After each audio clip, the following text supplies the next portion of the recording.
Where can my pipe be? Garfield! I should have gotten a gerbil.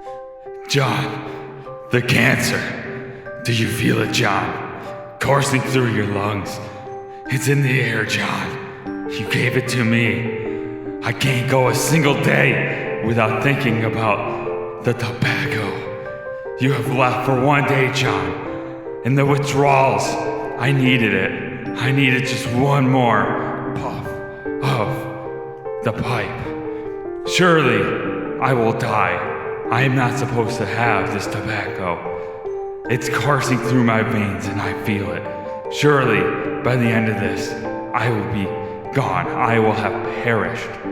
John, I don't know if you have cared or if you will ever care. Please just give me one more tray of lasagna. John, you need to stop. This is what's gonna happen. We're all gonna die if you don't put down the pipe, John. John.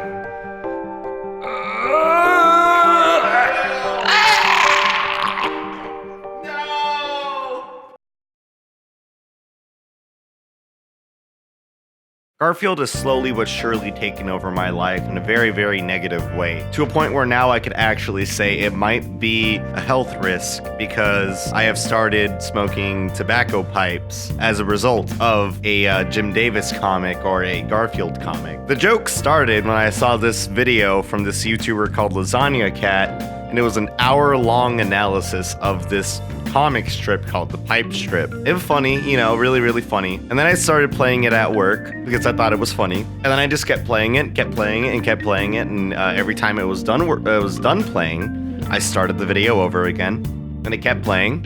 And then when it was done, I started the video over, and it kept going. I have watched this video a solid 38 fucking times in my entire life already, okay? That is 38 hours of my life poured into one single video. I am scared. And like I said, the video is just an over-analysis of this stupid Garfield comic, so take that for what you will. So of course, I started getting a lot of Garfield stuff recommended to me, and this whole joke, this concept that I'm gonna try and project onto you is that if you keep joking about something for a long time and you keep pretending to be the specific kind of person, you will slowly but surely become that person. There will be no more joke. I started with Garfield because of the pipe strip and that video, blah, blah, blah, blah, blah. And then I started watching a couple Garfield videos, and I started reading some Garfield comics, and then next thing I know, my friend buys me a pipe, and now I'm smoking a pipe because, oh, it's funny, the pipe strip.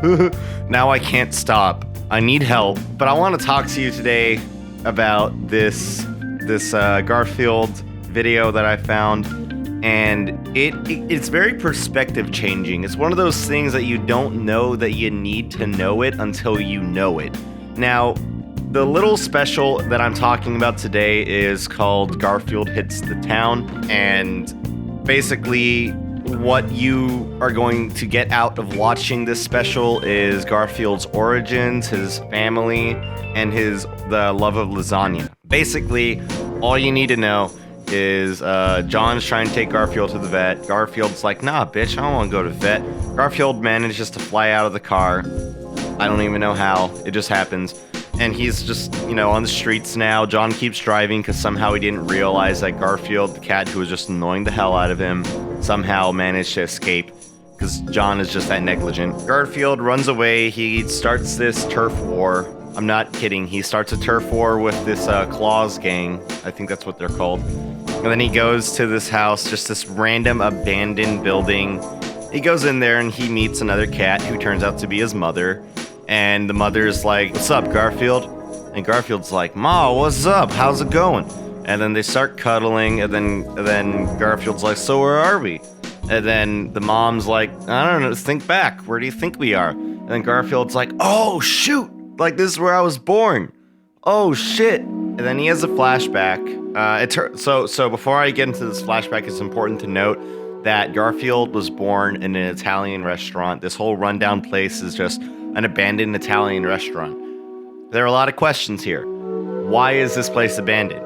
and we'll get into it. And I can assure you it was not because of poor sales, okay? So we have a flashback of Garfield, and he's in his bed back when the place was still good and it was still an Italian restaurant. He was still living there. And then it shows the Italian restaurant, the owner, walking with a tray of lasagna. And then Garfield comes up to him, starts cuddling his legs, trips him, and the owner falls and does not get back up. And then Garfield starts tasting the lasagna and he's like, bro, this is good. And he just fucking gulps it all down. What you just witnessed was Garfield's love of lasagna, the origin for it. It is tied to a memory of him murdering his old owner. Now, I could get into it a little bit further, but basically, he killed the old owner.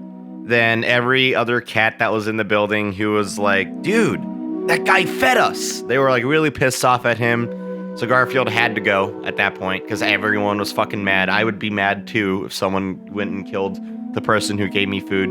And then the place went down because no one wants. The place just fucking broke down completely. Because who wants to buy a restaurant where the old owner was murdered, and very brutally, might I add. As to how Garfield came into contact with John, I'm not too sure. But all I know is after seeing this, it was just one of those things where it's like I didn't know that I needed to know it until I knew it. And then I was like, oh my God. The fact that I know what I'm talking about here just proves to me that truly I am not joking anymore. There is no more irony in it. It's like the whole concept of, oh, bro, I'm going to watch some anime ironically, bro. And the next thing you know, you're buying body pillows and you're attaching fleshlights to them. And next thing you know, you're a full-blown fucking weeaboo. Christian. That's kind of what happened here. And I am now in this state of mind in which I don't know who I really am anymore. If I am jokingly loving Garfield or if I'm actually loving Garfield, I don't know anymore. I could say for a fact that I don't find the comics entertaining, but I do find some of the shows entertaining, and I'll put them on all the time for like background. Pipe Strip is still really stupid, but I can't stop watching that video. Every day at work, I play that video. I play it so often that I basically have it memorized, okay? I wanted to get a challenge coin that on one side, it would be Garfield smoking a pipe, and on the other side, it would be a face of Jim Davis, right? And so I submitted the idea to this challenge coin website, and I was expecting it to be not too expensive, right? They call back to me, and I have quite possibly the most interesting phone call I've ever had in my entire life. The man said to me, hey, yeah, so we're calling about the Jim Davis coin. I'm like, yeah, that's the coin I want. And he's like, all right, sir, so we were thinking what we could do is we could probably, you know, on the side with Jim Davis's face, that's a little bit interesting because it's an actual person's face. Would you like us to add a digital photo of Jim Davis's face, or would you prefer that we, you know, completely 3D sculpt Jim Davis's face onto the coin? And I was like, fucking 3D sculpt that shit all the way, dude. And he was like, okay, so, yeah. Okay, so, the total, you're looking at about $1,580. And, I'd like to say that I said no, so I'll say that I said no. Something I found very interesting about Garfield, though, is the fact that despite it being really, really popular, at least, like, as a meme, if anything, my friends and I, we have gone around numerous stores trying to find some kind of Garfield merchandise or, like, a Garfield plushie or whatever. We couldn't find shit. There's nothing in the stores. We tried Target, tried Barnes & Noble, tried Walmart, tried our Base Exchange, tried fucking everywhere. We couldn't find anything, right? So for Christmas this year, my friend got me a Garfield toy, which happened to be a dog toy. That's where we're at. That's the best we could do. I think that's the only thing he was able to find in the stores. Wait, no, he didn't even find it in the store. He had to order it online. So that's amazing. But then another one of my friends went above and beyond and got a pillow signed by Jim Davis. And the pillow says, Gay Garfield. And it shows Garfield sitting thinking, lasagna and cock. Now, I know what you're thinking.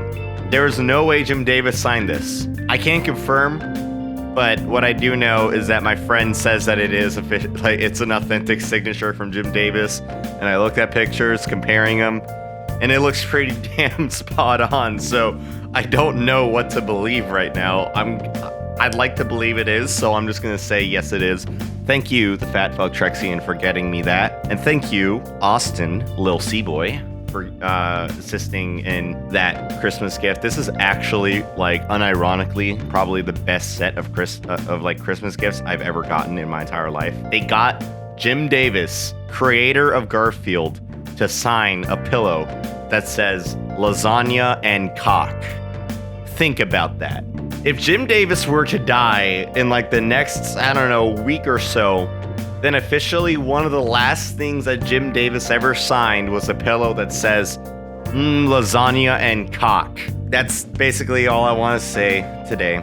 If you're gonna start an ongoing joke that is potentially gonna change your personality, do not lean into it to the point where it consumes your personality. Okay? Stay away from Garfield. Stay away from anime. That's all I have. Space Force to the win. Goodbye.